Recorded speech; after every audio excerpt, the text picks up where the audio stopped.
warahmatullahi wabarakatuh. Ketemu lagi Ayah Bunda, Sobat Muardi. Senang sekali hari ini menemani Ayah Bunda dan Sobat Muardi pada acara live streaming seputar info kesehatan anak, Muardi Asah Asuh Asih. Anak sehat, anak hebat, anak sehat Indonesia hebat.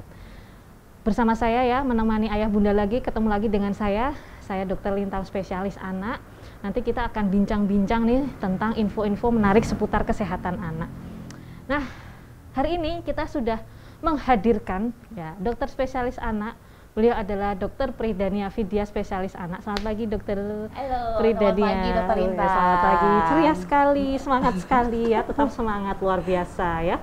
Dr. Pridania ini adalah salah satu dokter spesialis anak di Rumah Sakit Muardi yang konsentrasi di bidang nutrisi anak. Nah, cocok banget dengan program kita hari ini, yaitu tentang stunting.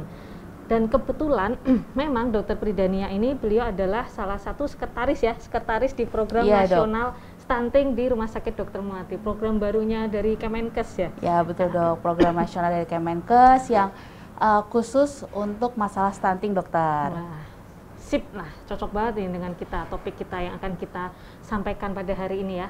Sebelumnya kita sapa dulu ya, yang di Instagramnya Rumah Sakit Dr. Muardi sudah banyak sekali yang bergabung nih di Instagramnya Rumah Sakit Dr. Muardi. Ada Ariza Anggraini, Septina, Tia 1 join, Rosalia Bayangkari, Dina Andri Kusuma, dan banyak sekali yang sudah bergabung.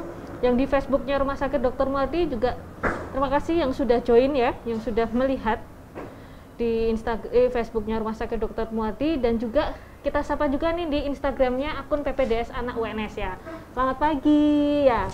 Silahkan Sobat Muardi ataupun Ayah Bunda ataupun teman-teman di PPDS Anak UNS ya Instagram, silahkan kalau mau ada pertanyaan seputar topik kita hari ini tentang stunting, silahkan klik di kolom komentar di Instagram, Facebook, maupun ya di Instagram ya, Instagramnya Rumah Sakit Dr. Muardi maupun di Instagramnya PPDS Anak UNS. Silahkan ya, atau mau kirim-kirim salam juga boleh ya. Biasanya ada yang kirim-kirim salam loh dok. Tisam, titip salam. Istilahnya tisam ya. Dari pendengar itu kalau di bincang radio itu tisam, titip salam ya, boleh. Titip salam ke Dr. Pridania juga boleh ya. Ya ini ada yang menyapa nih, kita sapa dulu nih yang di Facebooknya Rumah Sakit Dr. Muardi. Dari Mbak Melati Putih Wilujeng Enjang dok, Wilujeng Enjang Mbak Melati wonten saking Hong Kong. Wah jauh banget loh dari Hong Kong ya. Kita ini sudah go internasional ya, Facebooknya maupun Instagramnya Rumah Sakit Muardi, YouTube juga sudah go internasional, dari Sabang sampai Merauke, bahkan internasional, dari Hong Kong, Jerman, biasanya ya gitu. Ya terima kasih. Ada juga di Facebook Mbak Liana Nikmah, Bunia ya, panggilannya Bunia. Ya ada beberapa yang manggil Nia, biasanya dipanggil Ida juga dok. Ya. Monggo aja, terserah netizen nanti mau manggilnya, silakan ya. Terima kasih yang sudah bergabung, silakan nanti yang mau klik pertanyaan seputar stunting, karena ini topiknya sekarang kan lagi ngetren banget ya Dr. Pridania ya. Topik kita lagi membahas tentang stunting. Nah, stunting itu apa sih? Nah, nanti akan dijelaskan. Apa nih Dr. Pridania nih? Oke. Stunting itu apa sih gitu? Oke, terima kasih Dr. Lintang. Jadi stunting itu adalah dia kondisi di mana kalau misalkan kita berdasarkan dari antropometri atau pemeriksaan itu dia di bawah -2 standar deviasi dok. Jadi tapi kekurangan gizinya itu karena prosesnya kronis, karena mungkin malnutrisi, terus kemudian intake-nya yang kurang, atau mungkin cara pemberian makan yang kurang dari segi kualitas maupun kuantitas. Jadi kondisi di mana dia itu adalah kurang gizi tapi karena intake-nya gitu. Jadi karena nutrisi ya? Iya, karena masalah nutrisinya jangka panjang gitu. Nah, dia kondisinya pendek tapi karena kurang nutrisi. Nah, kurang nutrisi itu banyak.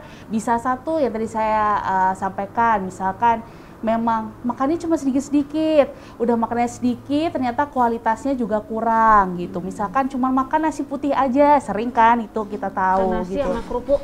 Iya, banyak banget, apalagi nasi sama garam itu juga banyak. Yang penting kita taunya asal makan aja nih gitu.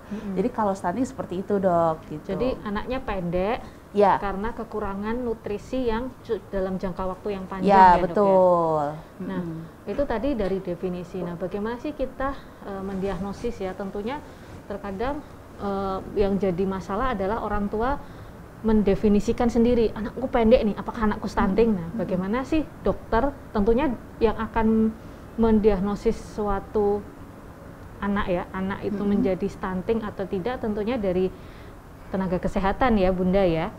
Nah, bagaimana sih Dok kalau dari dokter itu mendiagnosa ini adalah suatu kondisi stunting gitu pada anak? Oke, jadi sebenarnya sering biasanya itu awal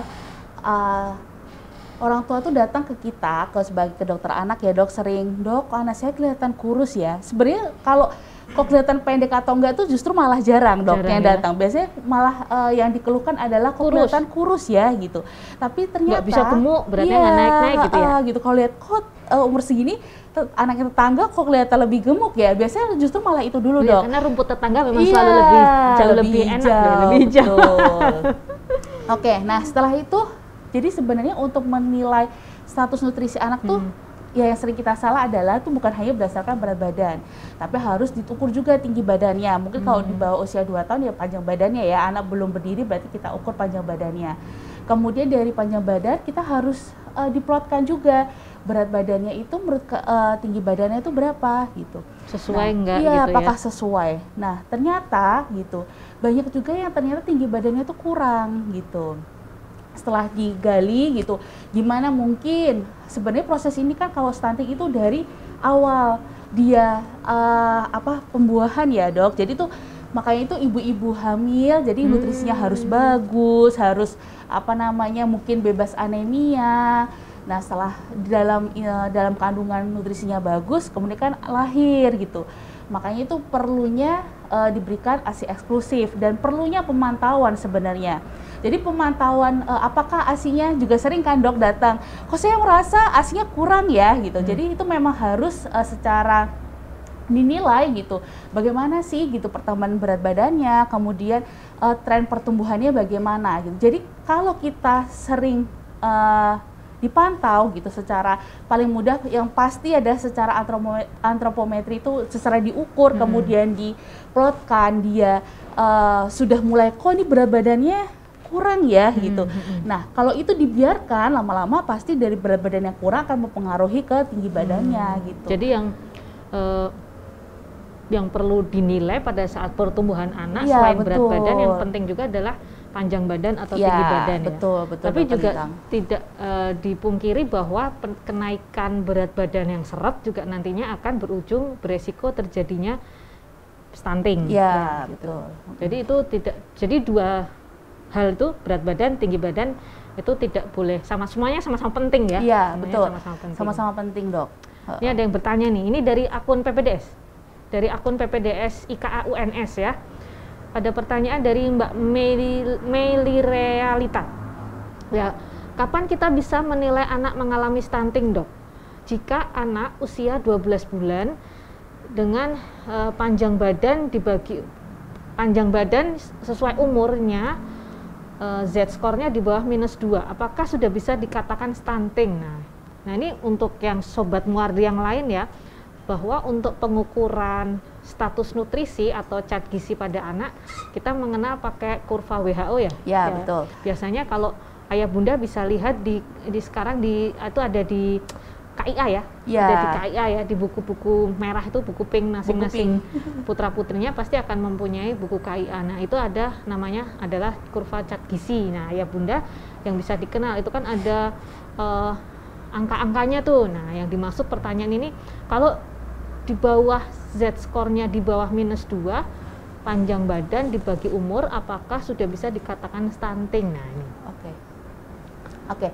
Jadi begini Mbak Meli Realita, jadi saya coba jawab ya Mbak. Jadi kalau misalkan dia di bawah menurut Z-skor atau itu ada kurva WHO di bawah 2, panjang badannya apakah sudah bisa dikatakan stunting? Kembali lagi gitu ke definisi stunting, bahwa dia itu didiagnosis pendek karena harus dibedakan dulu apakah memang dia itu bakatnya pendek atau memang karena kurang malnutrisi yang jangka panjang. Jadi harus kembali lagi ke namanya recall diet atau gimana nih makannya gitu.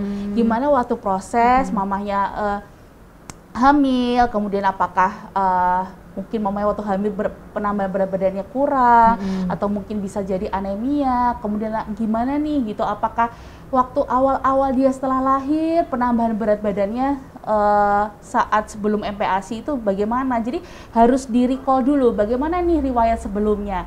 Kalau misalkan memang karena dia asupannya nutrisinya kurang, maksudnya dari segi kualitas dan kuantitas, bisa kita diagnosis dengan stunting.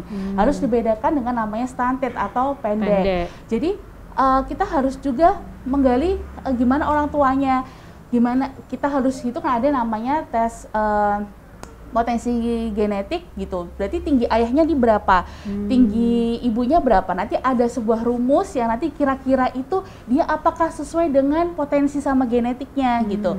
Kan misalkan ayahnya pendek kebetulan, mamanya pendek, terus kita mau berharap anaknya tinggi banget gitu kan juga nggak bisa. Jadi harus dilihat juga gitu. Ya, ini menarik sekali ya. Jadi tadi menyangkut pertanyaan di Instagram tadi ya dari Mbak Merealita tadi, memang bahwa kita berarti tidak bisa kita mendiagnosis suatu stunting dari pengukuran tinggi badan pada saat ini ya, Dok ya. Betul. Jadi memang harus sebaiknya dilihat dulu ya riwayat sebelum-sebelumnya ya. Bagaimanakah kenaikan berat badan sebelumnya, kenaikan panjang badan sebelumnya, kemudian dari riwayat nutrisinya ya. Oh, ini sudah banyak sekali nih yang bertanya nih, Dok nih. Ini saya sapa dulu nih yang di Facebook. Terima kasih, tadi jawabannya jelas sekali Dokter Pridania ya. Ada dari mana nih? Dari bawah Mbak Gian Yanti ya. Selamat pagi Dok, selamat pagi dari Lampung ikut menyimak. Wah ya, dari Lampung loh, dari Pulau Seberang ya. Terima kasih Mbak Gianti ya di Lampung. Ini ada pertanyaan di Instagramnya Rumah Sakit Dr. Muardi dari Evi Bundaraka. Selamat pagi Dok. Kalau anak stunting setelah diperbaiki gizinya, apakah pertumbuhannya bisa normal atau mengejar ketertinggalan tinggi badannya ya? Baik, jadi gini, untuk Mbak Evi ya, Bunda Raka. Oke, kalau misalkan nih, kok kayaknya anaknya misalkan didiagnosis stunting gitu, kita perbaiki gizinya, nanti kan pasti otomatis lama-lama misalkan diperbaiki pola makan, terus kemudian komposisi makannya gitu. Jadi yang tadinya misalkan dia makan harus sambil nonton gadget misalkan seperti itu, atau makan hanya nasi sama paling sering itu sayur bening gitu. Nah itu harus diperbaiki, kemudian kalorinya per harinya itu harus tercukupi menurut berat badan ideal Dok. Setelah itu kita pantau berat badannya, nah kemudian pasti otomatis kalau berat badannya sudah sesuai nanti akan mempengaruhi tinggi badannya juga gitu. Jadi terutama ini ya, aturan pemberian makan ya. Iya betul. Aturan pemberian makan yang benar nanti akan dijelaskan. Itu sebenarnya sudah pernah ya kita bahas ya, mengenai aturan pemberian makan yang benar. Itu pernah kita bahas waktu itu narasumbernya dengan Dr. Sandi Nugraha, spesialis anak ya. Ayah bunda kalau penasaran bisa ya dilihat di akun YouTube-nya kita nih, akun YouTube Rumah Sakit Dr. Muardi. Nanti bisa klik search aturan waktu itu Muardi Asa-Asu-Asih aturan pemberian makan yang benar pada anak. Nanti bisa disimak lagi tuh. Itu banyak, itu menarik sekali tuh. Jadi tadi sudah dijawab ya dari Dokter Pridania ya. Berarti masih sangat mungkin ya bisa normal mengejar ketertinggalan tinggi badan ya Dokter ya. Tapi mungkin ada juga pesan ya mama-mama di rumah, plus harus stimulusnya juga baik Dok. Jadi bukan hanya nutrisi saja kalau untuk mempengaruhi pertumbuhan anak, juga plus stimulus yang tepat gitu sesuai usia seperti itu. Ya, semoga terjawab ya Mbak Evi Bunda Raka. Ada lagi pertanyaan di Instagramnya Rumah Sakit Dr. Muardi? Wah, sudah banyak sekali yang bergabung loh. Nih, Mbak Mama Lala Karmila, dokter, pertanyaan menarik nih. Dokter, apakah stunting bisa berdampak pada kecerdasan dan IQ ya? Oke, baik. Untuk jadi nutrisi yang 1000 hari kehidupannya awal itu tuh sangat penting Dok. Jadi nutrisi saat itu itu sangat mempengaruhi. Jadi pesat-pesatnya itu justru mulai dari masa dalam kandungan, terus kemudian lahir itu sangat meningkat karena volume otak, terus kemudian perkembangannya itu sangat pesat. Jadi sangat mempengaruhi gitu, karena stunting itu kan sangat dititik beratkan pada usia sebelum 2 tahun atau usia 1000 hari kehidupan gitu. Jadi dari mulai kehamilan sampai dengan usia anak 2 tahun ya. Jadi ketika dia saat itu kekurangan nutrisi gitu, atau misalkan dia stunting gitu, di saat padahal kan untuk perkembangan otak itu diperlukan nutrisi yang adekuat gitu. Ketika dia stunting, di saat pertumbuhan otaknya juga tinggi, pasti lama-lama bisa akan mempengaruhi kecerdasan dan IQ gitu. Apalagi kurang stimulus tadi, Dok, gitu. Karena sebelum 2 tahun tuh pertumbuhan otak 80% ya, Dok? Iya, betul. Pertumbuhan otak manusia itu 80% pada 1000 hari pertama kehidupan ya, Bunda. Jadi sebisa mungkin berikan nutrisi yang adekuat, baik itu secara kualitas, kuantitas. Bagaimana caranya? Nah, bisa diklik nanti ya di aturan pemberian makan yang benar ya. Ada lagi pertanyaan? Belum ada lagi ya. Silahkan ayah bunda yang mau bertanya. Tisam juga boleh, tisam titip salam. Istilah baru nih dokter ya. Ketahuan tisam. Umurnya dong, ketahuan banget tisam. Ketahuan umurnya kok, ketahuan banget. Kita nyimak radio zaman dulu ya. Tisam, titip salam boleh ya. Ya, silahkan yang mau bertanya di Instagramnya Rumah Sakit Dr. Muardi atau di Facebook ya. Ini biasanya ibu-ibu muda nih yang apalagi yang masih punya putra-putri yang masih usia pertumbuhan nih, biasanya sering banget nih bertanya nanti. Ya, tentang stunting ya.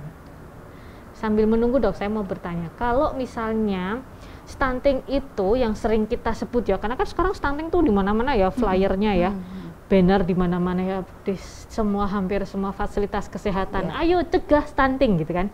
Nah itu kalau untuk stunting itu sama nggak dengan pendek? Anak pendek, saya juga pendek nih, tapi kayaknya saya nggak stunting tuh. Jadi memang dok, sebenarnya mudah untuk membedakan, memang perlu, bukan mudah ya, kita perlu menggali lagi gitu. Kalau misalkan stunted atau pendek gitu, belum tentu dia adalah stunting, makanya perlu kita hitung potensi genetik dari kedua orang tuanya, itu satu.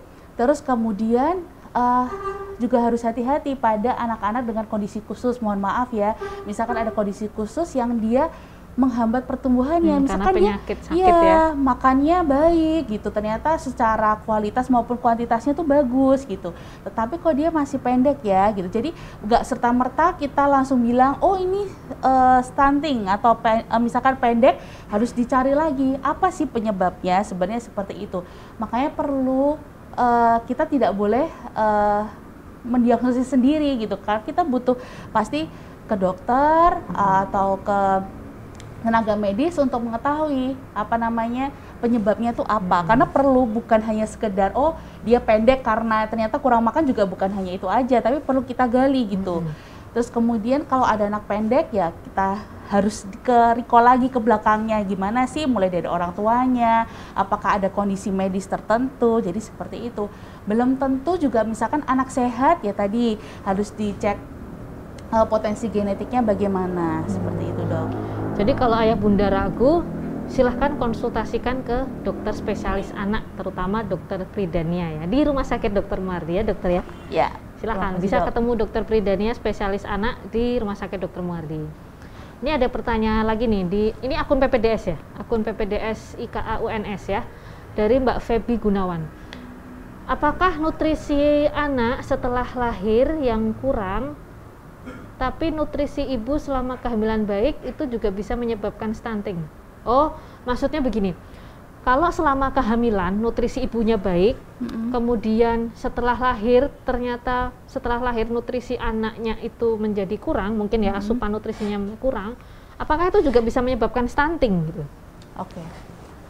Baik, Mbak Feby, jadi begini, kalau misalkan waktu dalam kehamilan terus dia lahir, padahal kan nutrisi itu akan, kebutuhan anak itu akan bertambah juga seiring berjalannya usia.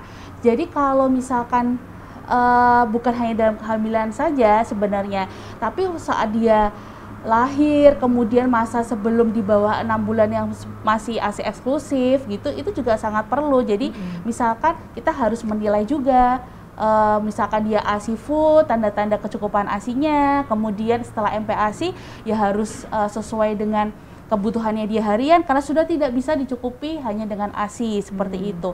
Artinya kalau itu tidak tercukupi gitu, lama-lama kembali lagi ke satu, mungkin ada kekurangan bukan hanya makronutrien ya, ibaratnya seperti itu. Kalau makronutrien kan kita kelihatan, tapi mikronutrien, jangan-jangan anaknya kok jadi kelihatan pucat ya, ternyata anemia atau kurang-kurang vitamin gitu, kurang yang padahal zat besi, iya kurang ya. zat besi itu sangat mempengaruhi pertumbuhan gitu. Artinya jika setelah lahir pun dia nutrisinya tidak terpenuhi gitu, pasti lama-lama akan mempengaruhi berat badan dan kemudian akan mempengaruhi tinggi badan dan bisa menjadi stunting seperti itu dok. Karena kan itu adalah kekurangan nutrisi dalam waktu yang lama gitu. Ya, jelas sekali ya. Semoga terjawab ya Mbak Feby Gunawan di akun Instagramnya PPDS IKA UNS ya. PPDS anak UNS ya. PPDS anak UNS ya. Semoga terjawab. Nah, ini ada lagi yang bertanya loh dok di Facebook nih. Dari Mbak Liana Nikmah, apakah berat badan lahir berat badan anak lahir dengan riwayat IUGR juga dikatakan stunting? IUGR itu adalah pertumbuhan janin terhambat ya? Iya. Ya mungkin untuk Sobat Muardi yang belum tahu, IUGR adalah intrauterine growth retardation ya, atau pertumbuhan janin terlambat. Nah, apakah dengan riwayat pertumbuhan janin yang terlambat pada saat kehamilan, apakah juga bisa dikatakan stunting? Nah, ini menarik nih. Oke. Jadi sebenarnya karena ini adalah saat dia lahir itu kan pengukuran saat itu aja sebenarnya ya dok ya, IUGR. Apakah bisa dikatakan stunting? Tapi kan sebenarnya dengan kita pemenuhan nutrisi secara adekuat, ya harapannya pasti dia berat badannya akan bagus kan dok gitu. Jadi artinya kalau memang untuk IUGR atau misalkan berat badan di bawah 2.500 atau misalkan preterm, memang dia memiliki salah satu jadi faktor risiko untuk terjadi stunting. Tapi sebenarnya bukan berarti kita tidak bisa mengejar gitu. Misalkan kita harus benar-benar dipantau gitu, bagaimana sih pertumbuhannya dia gitu, bagaimana sih nutrisi yang kita berikan. Jadi masih bisa dikejar gitu. Dan kembali lagi, stunting itu kan sebenarnya karena pemenuhan nutrisinya dia tidak adekuat secara long term gitu. Jadi kalau kita masih bisa berikannya nutrisi yang baik, sesuai, terus kemudian pertumbuhannya bagus, ya bisa terhindar dari stunting gitu. Jadi jangan khawatir ya. Iya. Jadi bunda-bunda yang mungkin melahirkan anak dengan IUGR, jangan insecure dulu ya. Ya, betul. Harus semangat nih, kita kejar berat badan dan tinggi badan anak setelah lahir ya. Semoga terjawab ya pertanyaannya, bersambung tadi Mbak Liana ya di Facebook. Ini ada lagi nih pertanyaan di Instagramnya Rumah Sakit Dr. Muardi dari bundanya Maharani. Kalau anak batita, ya batita itu berarti bawah 3 tahun, tidak suka makan, hanya mau minum susu, apakah juga berpotensi stunting? Bisakah nutrisi-nutrisi itu diganti dengan susu, ini susu tinggi kalori mungkin ya? Ya. Susu-susu tinggi kalori ya. Bagaimana nih dok? Oke, baik. Jadi gini, kalau misalkan bahwa sebenarnya adalah kita itu kan bukan hanya targetnya hanya memenuhi nutrisi sebenarnya dok, tapi kita kan juga harus melatih keterampilan anak itu untuk makan. Jadi seperti itu, karena kan gini, kalau anak itu sangat wajar bahwa dia itu lebih suka minum susu, karena gimana pun misalkan paling sering kan dia sudah usia lebih dari 2 tahun, dia masih suka masih minum ASI, ada beberapa anak yang sampai kayak gitu kan dok, atau misalkan lebih suka susu daripada makan gitu. Gimana pun mereka lahir adalah susu ataupun ASI itu adalah makanan pertama yang mereka kenal, pasti mereka sudah terbiasa gitu. Tapi kita perlu mengajarkan gitu anak untuk terampil makan, bukan hanya pemenuhan kalori saja sebenarnya targetnya, tapi anak harus terampil makan gitu. Dan susu yang tinggi kalori itu harus sesuai dengan medis, jadi dia ada masalah tertentu. Dan kita nggak serta-merta kita sebagai medis ya, mungkin dokter Lintang juga. Jadi kalau misalkan berat badannya kurang, langsung kita kasih susu tinggi kalori, sebenarnya juga bukan seperti itu. Yang paling utama adalah jika anak di bawah 3 tahun ya, kalau bawah 3 tahun itu kan luas ya dok, mulai misalkan di bawah 4 bulan ya harus diperbaiki dulu, misalkan dia dapat ASI eksklusif ya diperbaiki dulu untuk laktaksinya. Kemudian jika dia sudah MPASI, bagaimana sih gitu cara pemberian makannya itu juga sangat penting gitu. Tepat waktu, terus kemudian komposisinya juga bagaimana. Terus yang paling sering adalah anak itu sebenarnya tidak suka makan, ternyata setelah saya ini ya tanya lagi kalau datang ke misalkan ke poli atau berobat itu setelah ditanya adalah kadang-kadang itu waktu makannya yang tidak tepat. Ya. Paling sering seperti itu. Jajan terus tuh. Ya. Dikasih cemilan terus gitu. Iya betul. Jadi seperti itu. Paling tersering adalah ternyata waktu makannya tidak tepat. Terus yang kemudian kadang-kadang ya kita itu sering apa ya sayang yang salah ya gitu, kayak aduh nggak apa-apa wes makannya apa sedikit yang penting susunya banyak, paling sering kayak gitu. Padahal kembali lagi kita harus mengajarkan keterampilan makan karena bagaimanapun setelah anak itu sudah memasuki usia MPASI dan sampai apalagi sudah di atas 1 tahun, susu itu bukan lagi menjadi makanan utama gitu, karena ada gap-gap tertentu. Maksudnya gap itu adalah jarak antara nutrisi yang sudah tidak bisa dipenuhi oleh susu gitu. Dan pemberian susu tinggi kalori itu karena ada kepentingan medisnya sebenarnya, bukan hanya karena terus dia nggak doyan makan terus kita berikan susu tinggi kalori. Jadi harus dibedakan gitu. Itu yang harus diluruskan. Iya betul. Jadi susu tinggi kalori itu bukan susu pengganti makan, tapi hanya mungkin mengejar kalorinya saja ya. Dan biasanya itu pada anak-anak yang memang sangat membutuhkan susu tinggi kalori. Jadi seperti itu. Kalau anaknya sehat sebenarnya tidak ada kondisi medis tertentu, yang harus kita latih adalah cara dia makan gitu. Karena anak sudah di atas 1 tahun pemenuhan susu hanya 30% ya dok ya? Betul. Selebihnya 70% harus dipenuhi dari MPASI ya, harus dari makanan utama, betul. Ya, semoga terjawab ya Mbak Bunda Maharani ya. Nanti kalau misalnya di area Solo Raya nih, bisa loh konsultasi dengan Dokter Pridania spesialis anak di Rumah Sakit Dr. Muardi ya Bunda. Nanti akan dihitung, biasanya tentunya dokter akan menghitung-hitung dulu ya kebutuhan kalorinya berapa mili susu tinggi kalori yang akan diberikan begitu ya. Dok. Ya, terima kasih, semoga terjawab ya. Ada lagi pertanyaan di Instagram? Di Instagram maupun di Facebook ya, silahkan yang mau bertanya di Instagram Rumah Sakit Dr. Muardi ataupun di Facebooknya Rumah Sakit Dr. Muardi. Akun PPDS anak belum ada ya? Nih sambil menunggu nih pertanyaan nih Dokter Pridania nih, kalau tadi kita bahas stunting ya terutama ya, sebenarnya kalau angka di Indonesia itu berapa persen sih dok stunting gitu? Karena kok ini kok digembar-gemborkan banget gitu loh. Mungkin kan ayah bunda mau tahu, mungkin dulu 5 tahun yang lalu nggak pernah dengar nih istilah stunting gitu. Kenapa kalau sekarang tuh kok sangat di up banget ya, maksudnya sangat di topik di mana-mana gitu, terutama di fasilitas-fasilitas kesehatan, bahkan di tingkat yang paling terdekat dengan masyarakat selevel puskesmas, posyandu aja sudah ada bannernya stunting gitu. Itu sebenarnya berapa persen dok di Indonesia itu, atau cukup tinggi ya? Ya, jadi kalau untuk berdasarkan ya ada beberapa penelitian dok sebenarnya ya. Kalau misalkan angkanya mungkin ya sekitar 5% dokter. Terus kemudian memang makanya karena seringnya adalah karena stunting itu kan bukan hanya pengaruh di ibaratnya pendek tadi ya dok, tapi kan juga mempengaruhi ada kemampuan kognitif yang artinya itu kan sebenarnya jangka panjang gitu, jangka panjang efeknya. Jadi makanya itu kita harus memperbaiki gitu stunting dengan pemberian makan yang sesuai gitu, jadwal makan yang baik, kemudian dengan kualitas yang makronutrien dan mikronutriennya itu terpenuhi gitu, karena ternyata efeknya adalah sangat panjang sampai dia sampai ya usia anak-anak itu terlewati gitu. Jadi makanya perlu sekali kita harus mengatasi stunting itu dok gitu. Ya, jadi salah satu yang berpengaruh terhadap tadi ya dibahas kecerdasan ya, intelijensi ya. Bagaimana sih makanya pemerintah ini sangat menggembor-gemborkan masalah pencegahan stunting, karena ternyata efek jangka panjangnya salah satunya adalah berpengaruh terhadap kecerdasan atau intelijensi. Bagaimana kita akan meningkatkan kecerdasan suatu bangsa kalau anak-anak kita tidak mencerdaskan anak-anak kita sendiri. Itu pesannya siapa ya? Pesannya mantan ketua Ikatan Dokter Anak Indonesia yang lalu kayaknya ya. Oke.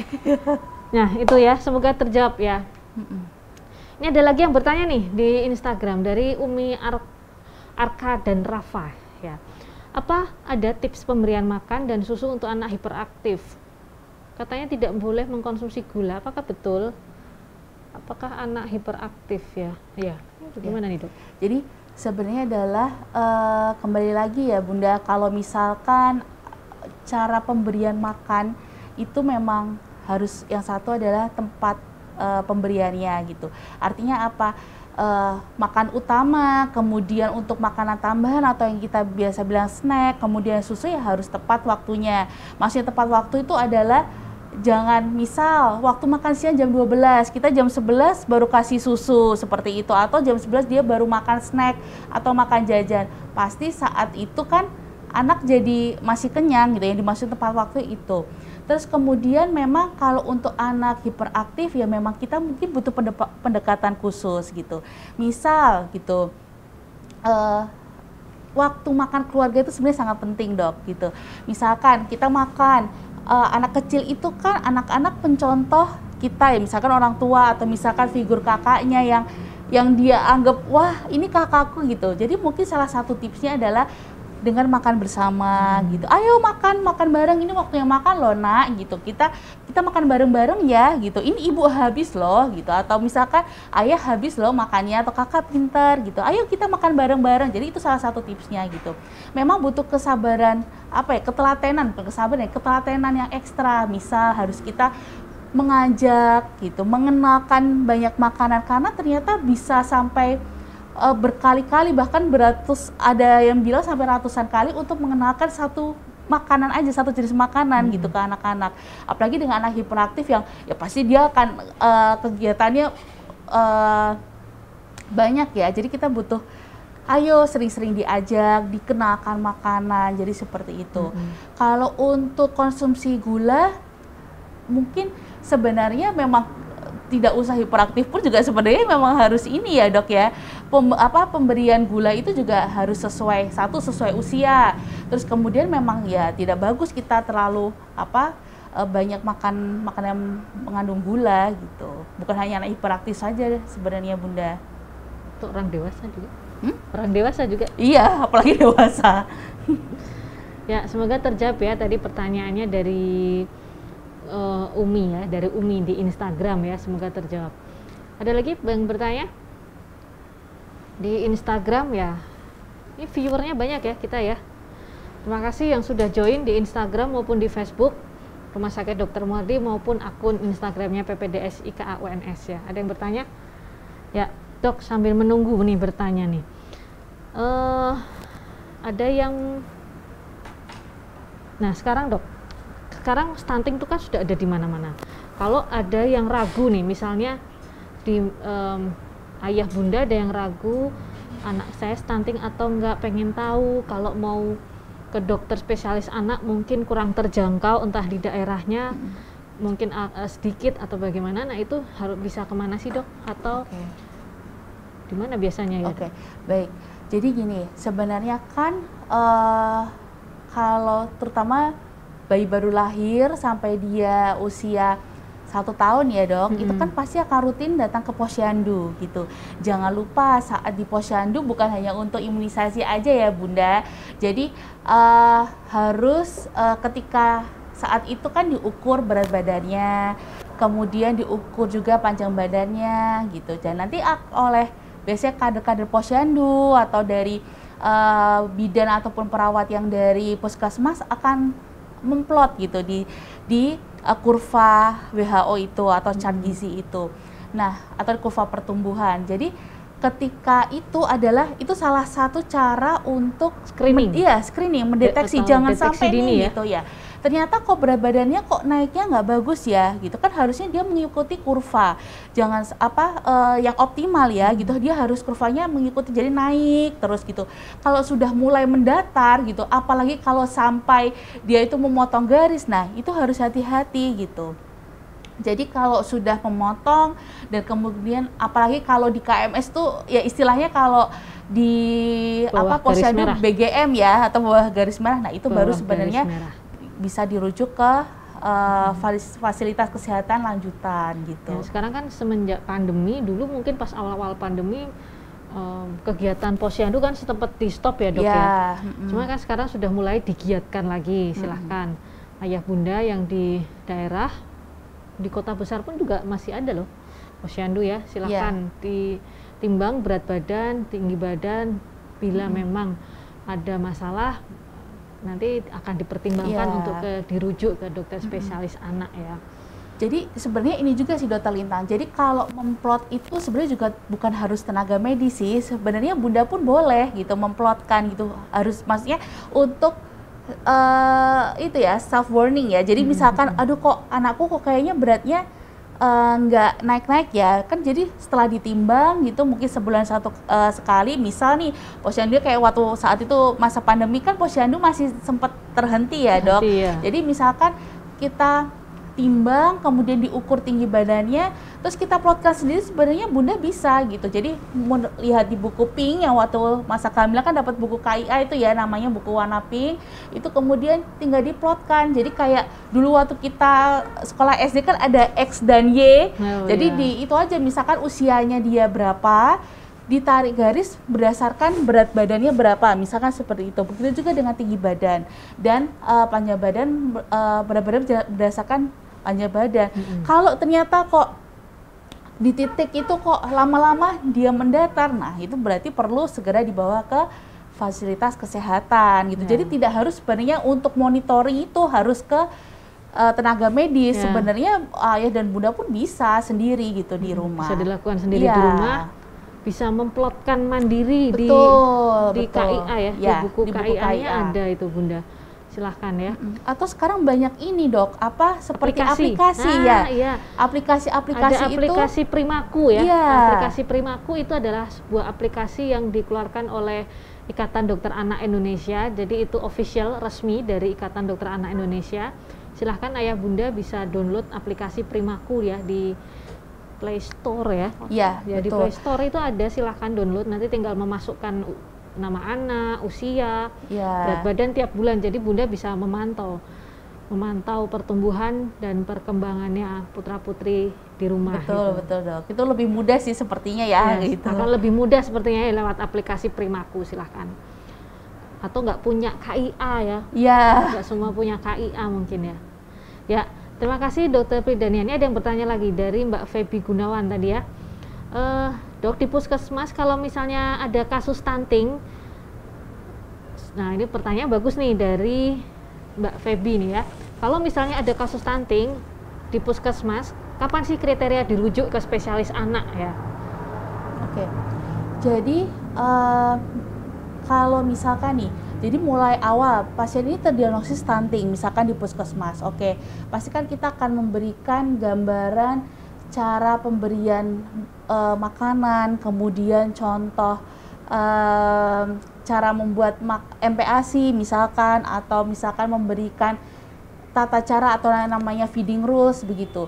Tapi setelah diobservasi setelah kita memperbaiki 1-2 minggu, kalau tetap belum ada kenaikan berat badan gitu, artinya setelah kita kasih stimulus itu tidak ada perbaikan, kan kita perlu mencari nih gitu.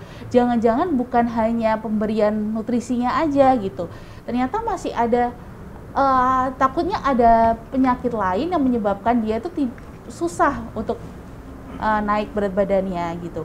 Nah saat itulah maka perlu dirujuk gitu. Kemudian kita akan men-screening nih penyebab-penyebab lain gitu. Karena yang paling sering mungkin ada kekurangan hormon pertumbuhan, atau mungkin apakah ada penyakit jantung bawaan. Kadang-kadang pasien itu datang ternyata berat badannya tetap nggak naik dok, tapi sebenarnya makannya sudah baik gitu. Nah ternyata ada penyebab lainnya gitu. Jadi memang harus dikoreksi juga nih penyebabnya lainnya. Cari tahu gitu. yang lain ya. Ya. Kalau sudah diberikan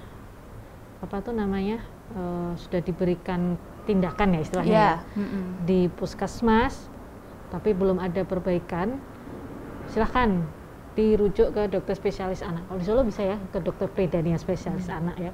Itu tadi untuk dijelaskan, ada nggak sih dok kalau untuk ini kan sesuai dengan program, sudah jadi program nasional ya. Sebenarnya kalau di Indonesia sendiri ada nggak alur untuk tata laksana stunting secara nasional itu dari mana, kemana. Nah ini mungkin Mbak Feby Gunawan ini termasuk salah satu tenaga medis ya yang bekerja di lini pertama fasilitas kesehatan, salah satunya di puskesmas. Harus diapain nih gitu? Oke. Harus kemana nih gitu? Jadi memang kan awal biasanya orang tua datang ke tenaga medis entah mungkin saat posyandu, mungkin saat para kader atau mungkin perawat atau bidan di saat posyandu itu kok mendeteksi sepertinya ini ada awalnya adalah namanya istilahnya wave faltering atau tidak ada tren pertumbuhannya itu mendatar gitu. Jadi dia harusnya sesuai kurvanya, misalkan harusnya kan terus meningkat. Nah ini sudah mulai mendatar.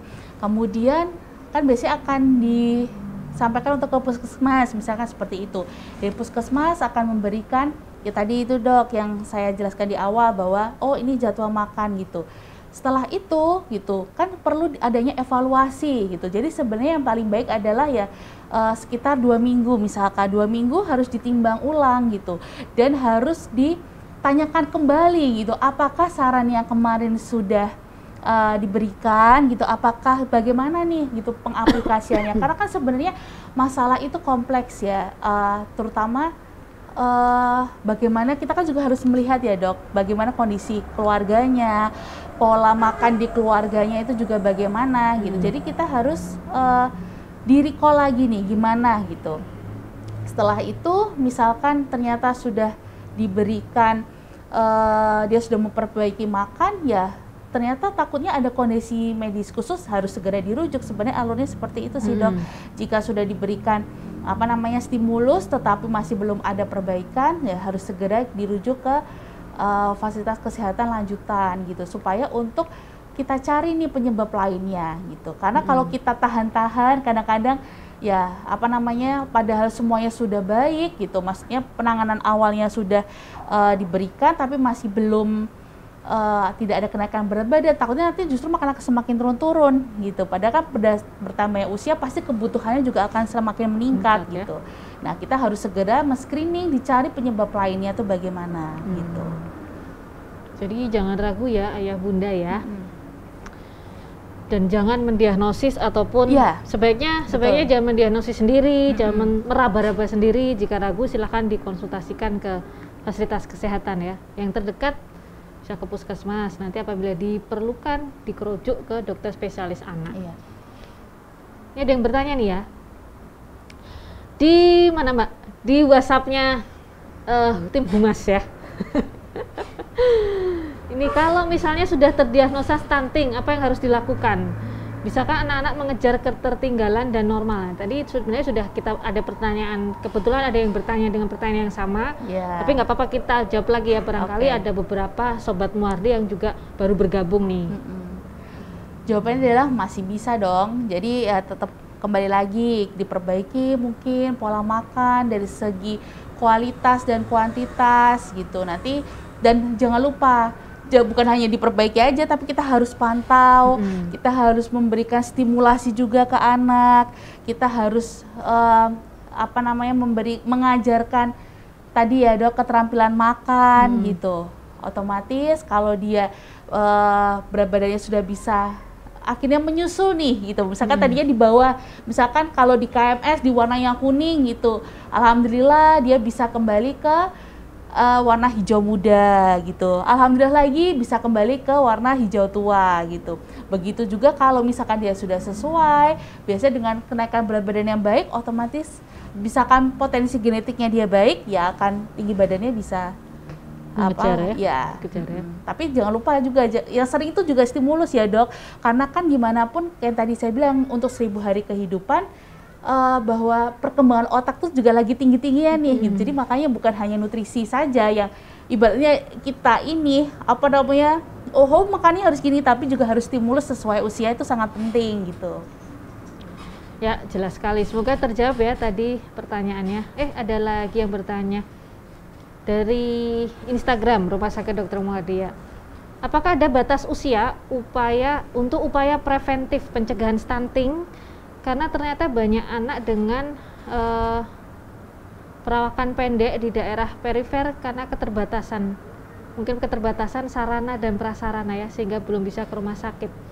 Pencegahan ya, pencegahan stunting, terutama di daerah ya. Kalau mungkin kalau di daerah Solo dan Solo Raya kita sudah masuk dari kota besar ya. Gimana kalau di daerah nih yang belum bisa ke rumah sakit besar ya? Oke, baik.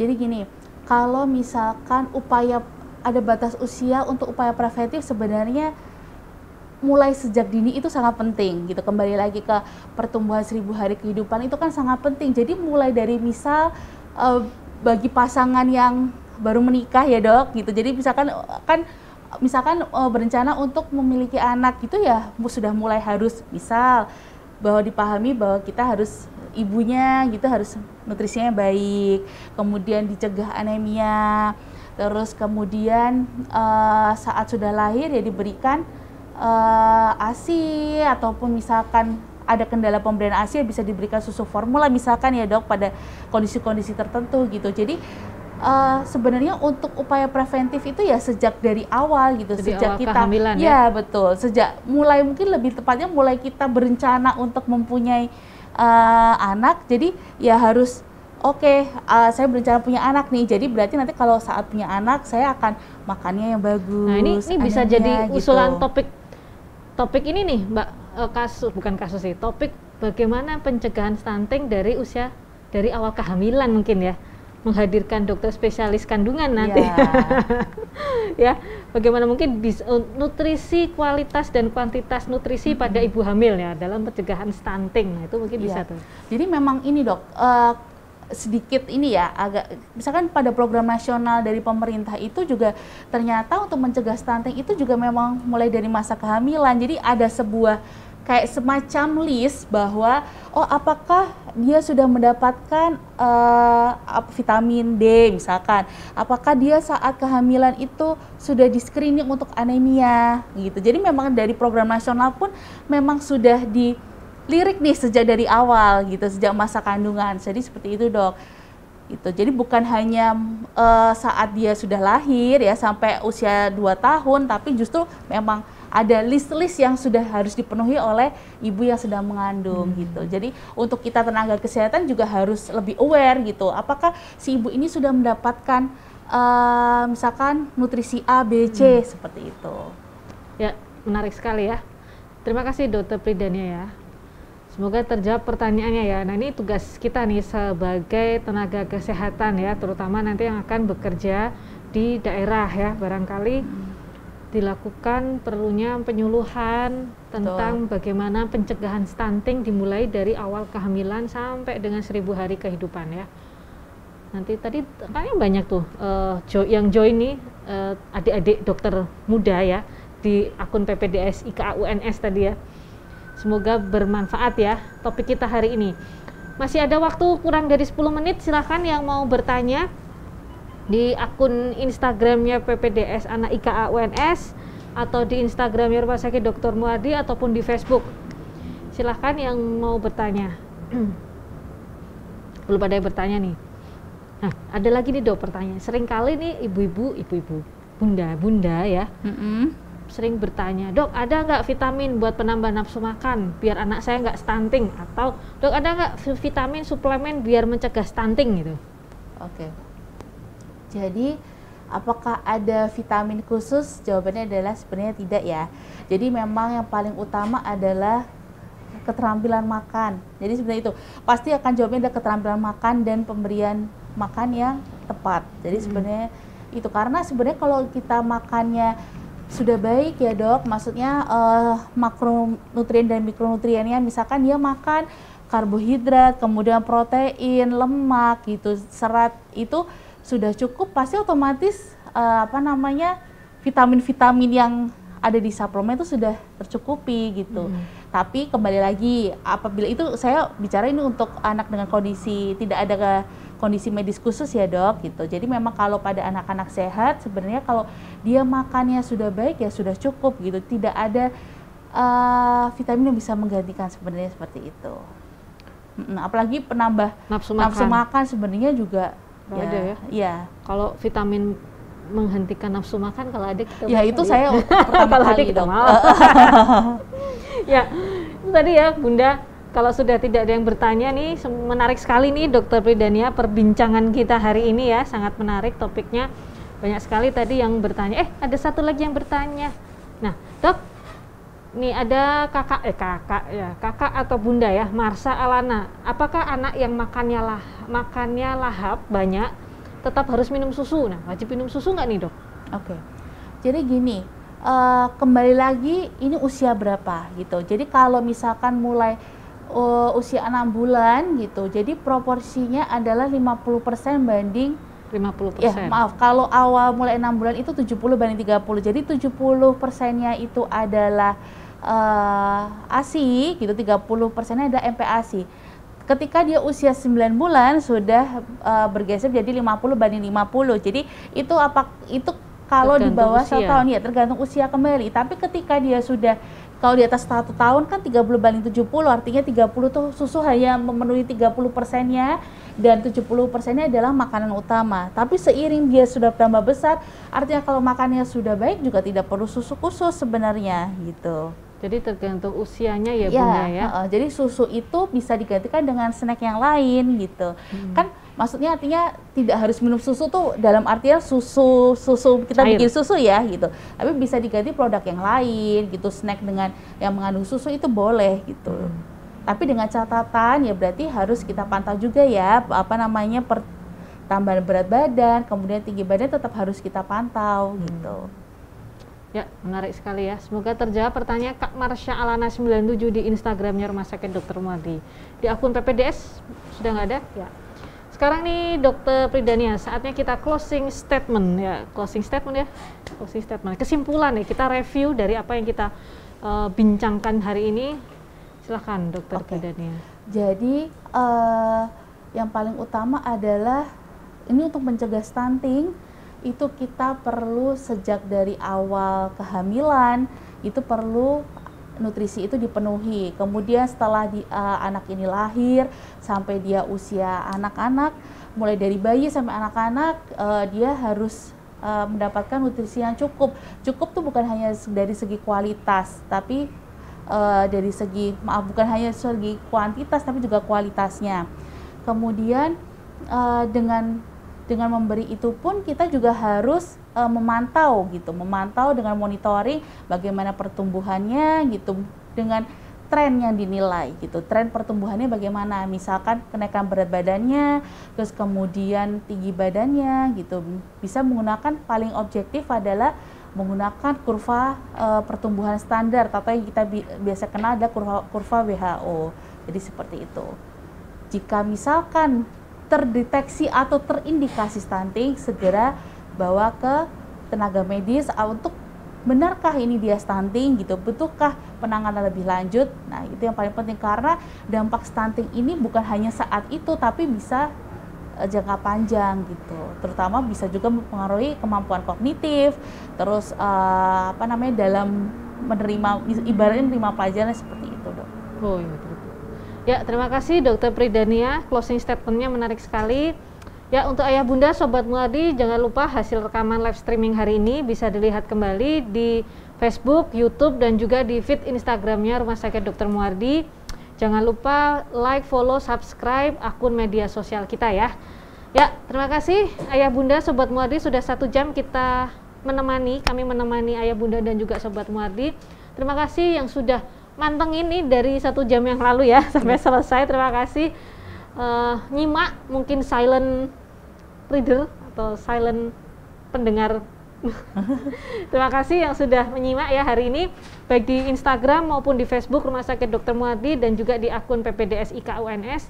Terima kasih, sampai jumpa 2 minggu lagi dengan topik apa ya, kita 2 minggu lagi ya, pencegah infeksi ya. 2 minggu lagi kita akan menghadirkan dokter spesialis anak dengan topik mencegah infeksi pada anak-anak usia sekolah ya, di sekolah kalau nggak salah. Pencegahan mencegah penyakit penular pada anak sekolah nih. Nah, itu juga menarik sekali. Tentunya nanti dengan narasumber dokter spesialis anak di Rumah Sakit Muardi yang sudah ngehits ya, tentunya yang sudah dikenal nih ya. Ya, terima kasih yang sudah bergabung. Sampai jumpa 2 minggu lagi. Wassalamualaikum warahmatullahi wabarakatuh. Terima kasih, Dok. Ya.